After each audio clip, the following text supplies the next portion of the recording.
Voilà, et comment introduire de la transparence et éviter le pillage des ressources minières en RDC? On en parle ce soir avec notre invité, Miguel Cachal-Catem. Bonsoir. Bonsoir. Merci d'être avec nous. Vous êtes le directeur général de l'autorité de régulation de la sous-traitance dans le secteur privé. Merci beaucoup d'être avec nous. Alors, vous venez de voir le reportage qui concerne en l'occurrence le secteur des mines au sud Kivu. Comment est-ce que vous réagissez à ces images? À ce sujet, je pense que les autorités se sont déjà saisies de la situation afin de pouvoir remettre de l'ordre quant à cette situation. Alors, on l'a entendu dans le reportage, hein, les populations se plaignent beaucoup. Il y a eu des manifestations des sous-traitants.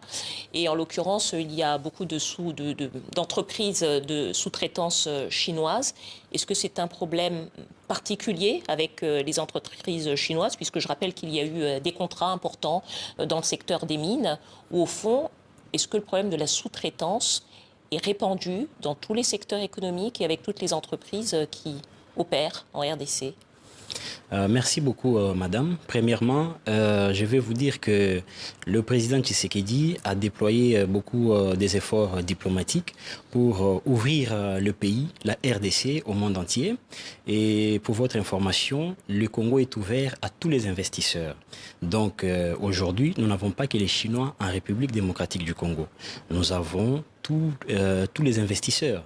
Je peux vous donner à titre illustratif, par exemple, la société Kiko, qui est la plus grande mine ou le plus grand producteur mondial du zinc aujourd'hui, du groupe Ivanhoe, c'est détenu par les Américains canadiens. Nous avons la société Kibali Gold du groupe Barrick, c'est une société canadien-sud-africain. Nous avons par exemple dans les télécommunications, parce que la sous-traitance ce n'est pas seulement les mines. Nous avons par exemple le groupe Orange. Orange c'est un groupe français, le groupe Castel. C'est français. Donc, certes, il y a les Chinois, mais le pays est ouvert à tous les investisseurs. Et l'objectif est même la création de la loi sur la sous-traitance. La loi numéro 17/001, c'était pour développer la chaîne des valeurs congolaises. Alors justement, il y a une obligation, c'est ce qu'on appelle le local content dans les termes techniques, c'est-à-dire qu'on demande qu'il y ait dans la loi, hein, qu'il y ait de plus en plus de sociétés à capitaux congolais qui puissent faire partie des sociétés sous-traitantes. Comment est-ce que votre institution s'organise pour que ce soit de plus en plus le cas en RDC? En fait, il y a beaucoup des avancées. Depuis que nous sommes arrivés en 2022, notre conseil d'administration, redynamisé par le président de la République, nous avons commencé par faire un état des lieux.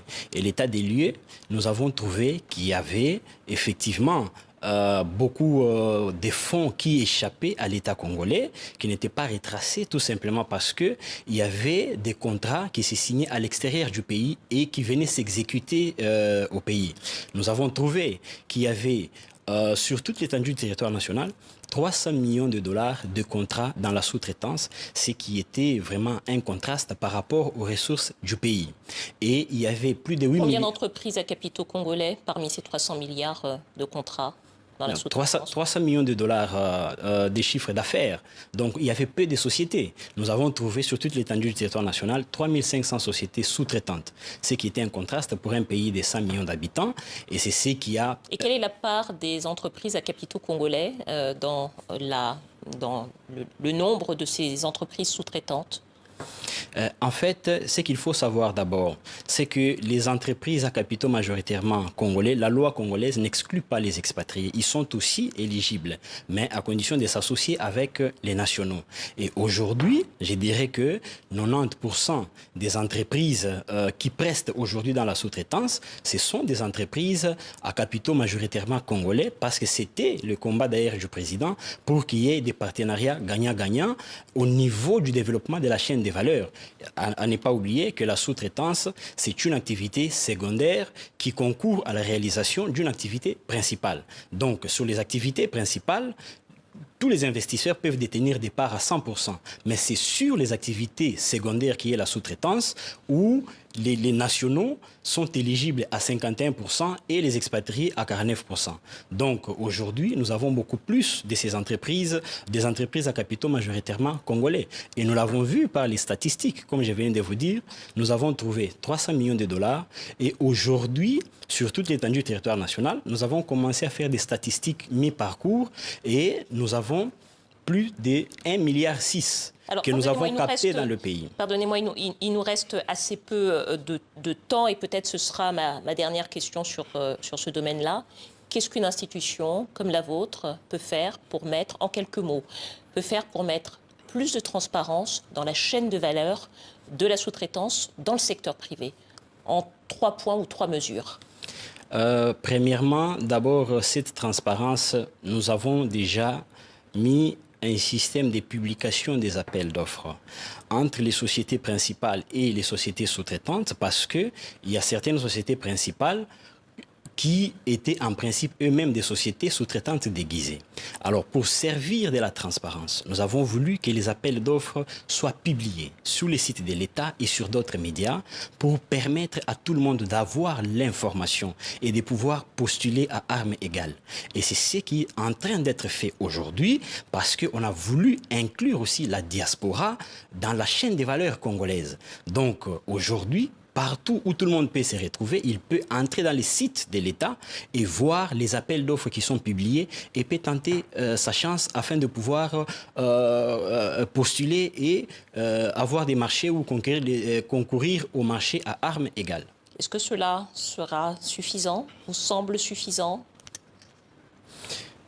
Oui, nous pensons que c'est un processus. Parce que, vous savez, c'est un domaine économique. Il faut toujours y aller en tenant compte du climat des affaires. Comme vous le savez, le président de la République aujourd'hui tient vraiment au climat des affaires. Mais les résultats à mi-parcours nous démontrent vraiment que ce qui est en train d'être fait, nous sommes sur la bonne voie. Mais on pouvait aussi faire plus, par exemple, comme à l'Est... Pardonnez-moi, le climat des affaires, vous voulez dire par là la corruption ou pas de corruption, le fait qu'il y ait de la transparence dans le secteur pour que toutes les mesures que vous preniez soient respectées et effectives. C'est bien cela ?